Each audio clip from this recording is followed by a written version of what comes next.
بسم اللہ الرحمن الرحیم۔ قرآن و احادیث کی روشنی میں بیٹیوں کی تعلیم و تربیت کی فضیلت۔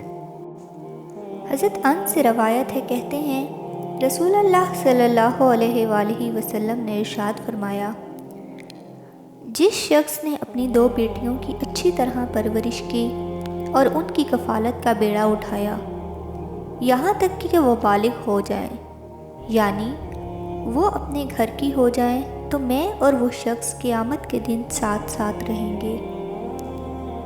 پھر آپ نے اپنی 2 انگلیوں کو ملا کر کہا، بالکل اسی طرح جس طرح یہ میری دونوں انگلیاں آپس میں ایک دوسرے سے ملی ہوئی ہیں۔ حضرت عائشہ رضی اللہ تعالیٰ عنہ سے روایت ہے، کہتی ہیں ایک عورت میرے پاس اپنی 2 چھوٹی چھوٹی بچیوں کے ساتھ کھانے کی کوئی چیز مانگنے کے لیے آئی۔ اتفاق سے اس وقت گھر میں سوائے ایک کھجور کے اور کچھ نہ تھا۔ میں نے وہ کھجور اس کو دے دی۔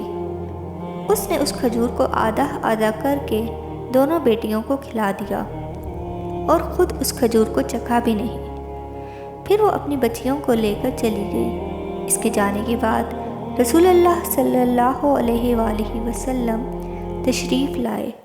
میں نے آپ سے اس عورت کا پورا قصہ بیان کیا۔ اس کے قصے کو سن کر آپ نے فرمایا، جو بھی ان بچیوں کے ساتھ آزمائش سے گزرے، فاقہ اور تنگحالی کے دور میں بھی ان کے ساتھ اچھا برتاؤ کرے تو بچیاں اس کے لیے جہنم سے آڑ ثابت ہوں گی۔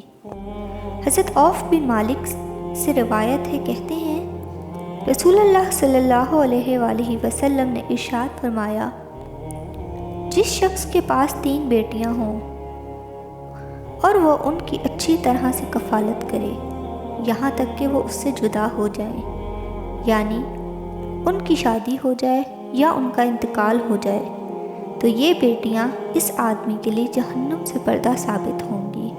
حضرت عوف بن مالک سے ایک اور روایت ہے، کہتے ہیں رسول اللہ صلی اللہ علیہ وآلہ وسلم نے ارشاد فرمایا، جس آدمی کے پاس 3 بیٹیاں ہوں اور وہ ان کی اچھی طرح سے پرورش کرے یہاں تک کہ وہ سب اس سے جدا ہو جائیں یا انتقال کر جائیں، تو یہ بیٹیاں اس کے لیے جہنم سے ڈھال بن جائیں گی۔ حضرت عقبہ بن عامر سے روایت ہے، کہتے ہیں میں نے رسول اللہ صلی اللہ علیہ وآلہ وسلم کو فرماتے ہوئے سنا ہے کہ جس شخص کے پاس 3 بیٹیاں ہوں اور وہ ان پر صبر کرے اور وہ اپنی وسعت کے مطابق ان کو کھلاتا پلاتا رہے، تو یہ بیٹیاں اس کے لیے جہنم سے پردہ بن جائیں گی۔ پیارے دوستو، بیٹیاں اللہ تعالیٰ کا بے نظیر تحفہ ہیں۔ بیٹیوں کو ناپسند کرنے کی شناعت اور قباحت کے لیے یہی کافی ہے کہ بندہ اللہ تعالیٰ کے تحفے کو ناپسند کرے، اور اللہ تعالیٰ کے اس قیمتی تحفے کو ناپسند کرنے والے سے بڑا بدبخت اور کون ہو سکتا